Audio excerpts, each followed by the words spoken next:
sa'yo ba, ano ba ang financial freedom? Yung wala makikialam din sa'yo kung anong oras ka gigising. Yun yung pinaka-importante sa akin. Tapos, financial freedom. Sa akin, okay lang sa akin, hindi ganun kalaking kinikita eh. Iwan ko sa inyo. Para sa akin, okay lang sa akin siguro. Kahit hindi na ako, siguro million naman, okay.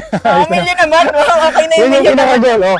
Pero marami ka na magagawa. So, pinaka-ultimate goal mo talaga, 1 million a month, tapos talagang may financial freedom ka na doon. Ayos na yun sa akin, marami na akong Ano magagawa. bang gusto mong, anong oras mo ba gusto gumising kasi? Depende kasi anong oras na tulog.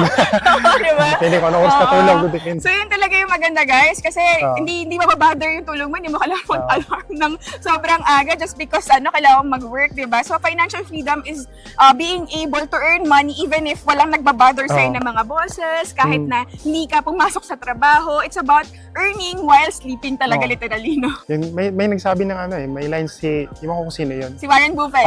Buffett. Ano yung line nga? You will work all your life if you will not understand how to earn while sleeping. Parang ganun yung concept nun. So, yun, while sleeping, yung isang pinaka-solusyon na pwede mong gawin, lalo na pag wala kang empleyado ka, copy trading.